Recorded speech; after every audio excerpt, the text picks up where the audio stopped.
Well, good morning, good people. Mark Holmes here, of course, with my buddy Cowboy Joe Boo, as well as Bucky Beaver.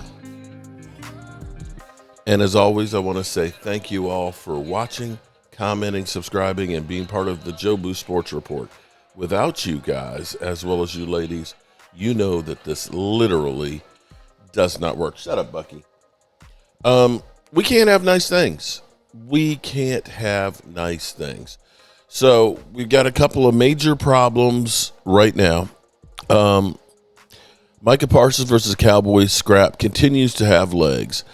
Those who think they know just don't know. It's more complicated than years and money. And that was 3 hours ago per Clarence Hill. So that was at 5:15 this morning. And here's what we got late last night was Micah Parsons tweeting out a clip from Bad Boys, One Last Time. Oh shit! Oh shit! You know, it's kind of crazy because I went to bed last night and the premise of my video last night was how long before Micah Parsons pulls a Terry McLaurin. Terry McLaurin, of course, ended up basically saying, I want to get traded yesterday. Philly 500 sent me a clip of that and said, ha ha, we can laugh together. Until we don't. Because now Micah Parsons, it's definitely getting ugly between the two. Now, some good news sandwiched in between some bad news, because I've got more bad news to go with you guys, is that Trayvon Diggs seems to be closer and closer to returning. We're seeing him, and I can pull up the clip here for you. We're seeing him actually out.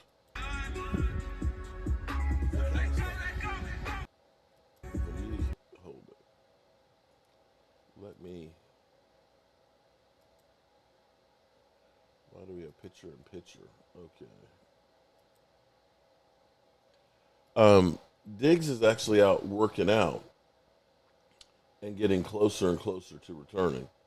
And here is, okay, here we go. Here is Diggs, of course, actually moving, cutting, and doing some drills and things, which means that he's getting closer and closer to actually getting out on the field and practicing. We got Micah Parsons actually out there lining up as a receiver. Tell me this does not suck. This is the worst, most ridiculous thing ever that we're watching right now. That Micah Parsons, your best player, you've annihilated, you have basically told him he's not worth it. And as you go through and you sign Jake Ferguson, who's had one great season, and say he's the type of guy that we want to have here in Dallas and get signed and everything else, and you turn around and your best player, who's been a Pro Bowl and or All-Pro every year that he's been here, who's been a leader, is not holding out, is at least holding in, that guy, no. Can't do nothing with him. So we are at a standstill with that one. But at least we're getting closer to Diggs being back out on the field, which is good news. Now, here's the other part of this, and this goes back to the Cowboys. He wasn't a second-round pick, but he might as well have been because Revel tore ACL last September, who they were hoping would end up being back and healthy maybe to start the season, per his father, has had a setback and is not going to be able to do anything for a couple of months. Let me say that again. Revel has had a setback and will not be able to do anything for several months, in which case you might as well say the season, there's no point at this point. We're talking about 2 months, several months. Talking about the middle of the season and him not being able to actually have any practice before getting onto the field, because once training camp ends, you really get into your game practice mode where you're really only having one practice a week. And so you're not going to really be able to get the reps that you need to really make a difference. So there's that. It just goes from bad to worse. So I'm not going to get on to anything else. We've talked about yesterday's practice, and that's over with, that Dak Prescott is racing CeeDee Lamb and letting his leg rip, which is fantastic. We know that we've got George Pickens like flypaper, catching everything out there and looking great. CeeDee Lamb is wide open. Our 3 and 4 wide receivers, because of CD and everything else, have got the D-backs shell-shocked. That, and we're a little short-changed with that, are looking great too. The real thing now is the Cowboys need to make a move for some help in the secondary, and we have talked about over and over again, Stephon Gilmore should be added to the mix. He is still out there. He has been in the league for a long time, but his experience is going to help him, even though he may not be the same player that he once was. So let's finish this off listening to the talking heads bloviating about Micah Parsons' situation. It will, because negotiations take twists and turns that you don't expect. But today, Wednesday, July 31st, they are further apart on a deal than they were in late March. Yeah. And it is not trending towards getting done. It's trending right now the other way.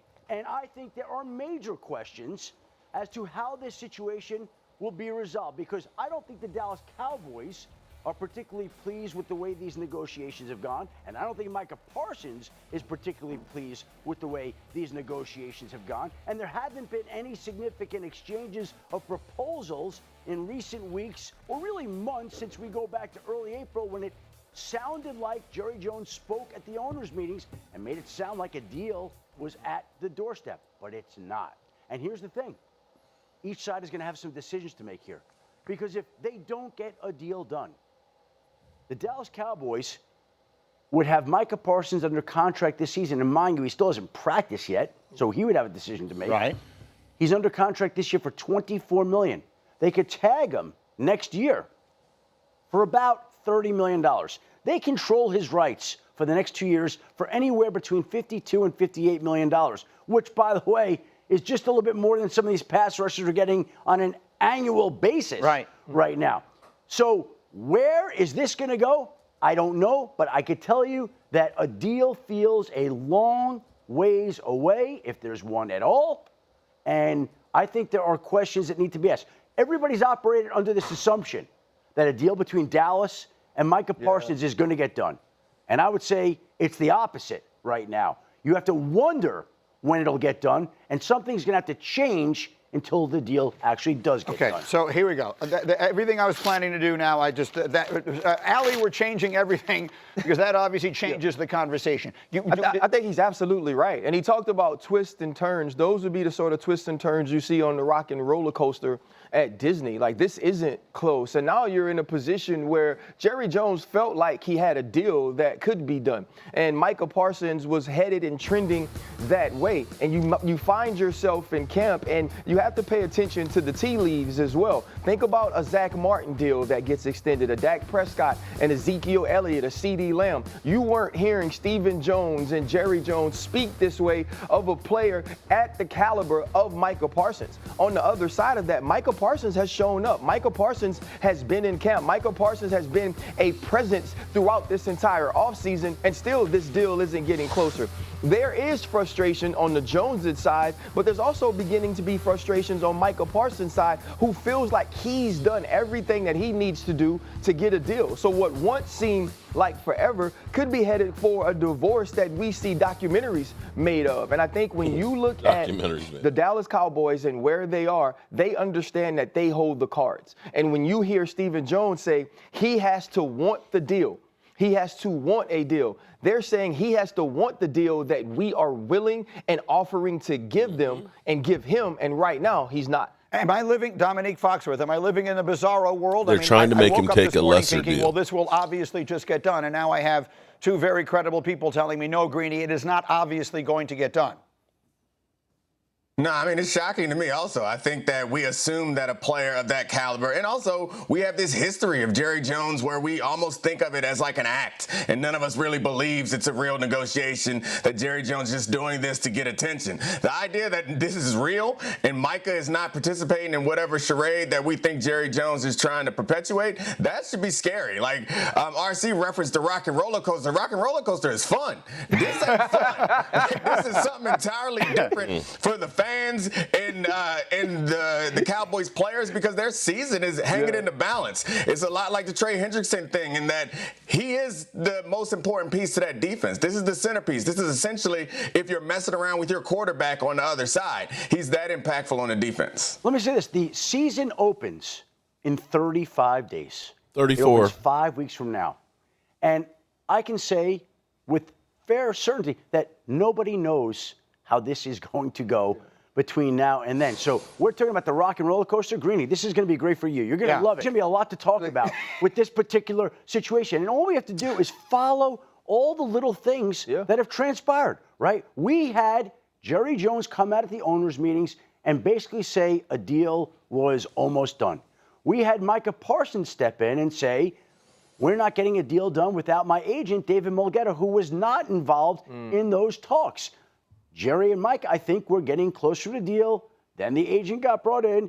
Then there's been no meaningful conversation since then. Mike is not practicing. Jerry's speaking on the opening day at training camp. Nobody feels good about the particular situation. And that's why I say a deal today is a lot further away than it was in late March. But as you say, though, Chef, that you're talking about Jerry Jones publicly saying they don't need an agent to get a deal done. That's not how negotiations work. You don't get to just sit down with the player and say, okay, here's what we're offering you. Here's what we are willing to give you. And the player gets to say, oh, yeah, let's sign it right in front of you, especially when you're dealing with an agent like David Mulgeta. This isn't an agent who only has Micah Parsons and was lucky to get this caliber of player. This is someone you have to deal with when you're talking about the C.J. Strouds, when you're talking about the Jordan Loves, the Jalen Ramseys, the Derwin James. And so for Jerry Jones to come out and make that statement, that means that there were conversations that were being had that didn't involve David Mulgeta, and going forward in any negotiations, they are going to.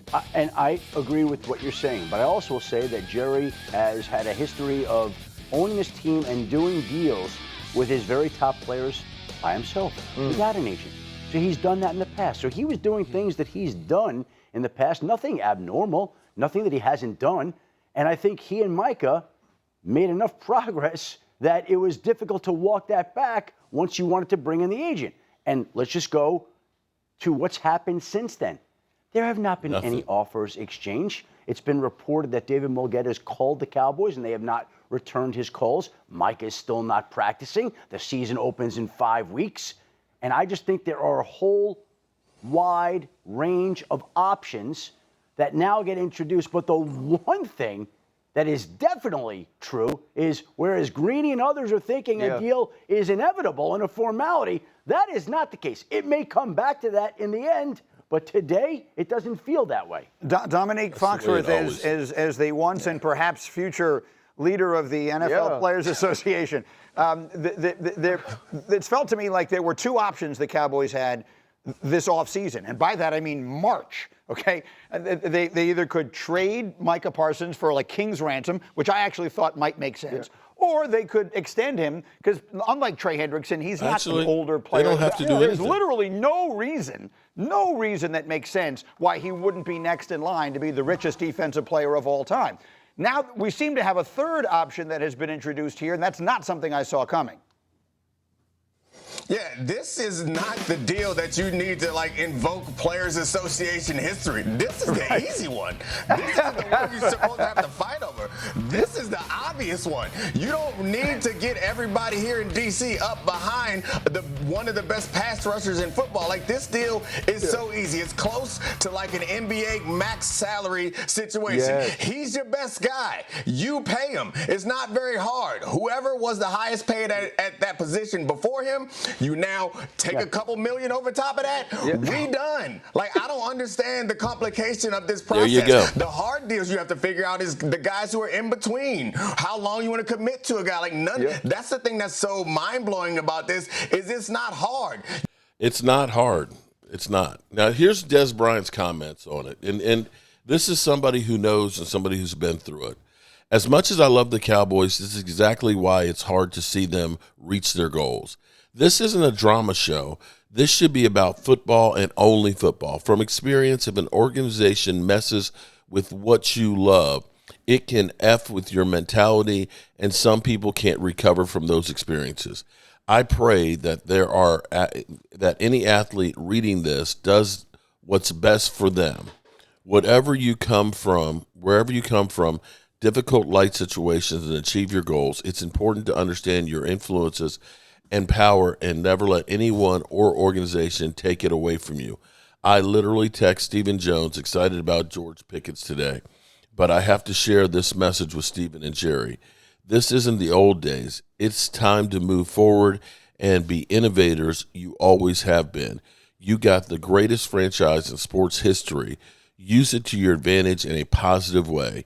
NIL is real. The fans are loving the players more than actually the team. There you go. A more perfect statement could not be made by somebody who has been through the same mindless minutia. And the Cowboys just don't seem to learn. We've done so many positive things in here with getting George Pickens here, and it's just like the Cowboys will do 80% of what it takes to be great. That last 20%, they just don't seem to do. Alrighty, good people, as always, I appreciate you all, and this bears definitely watching to see what do the Cowboys do. I'm not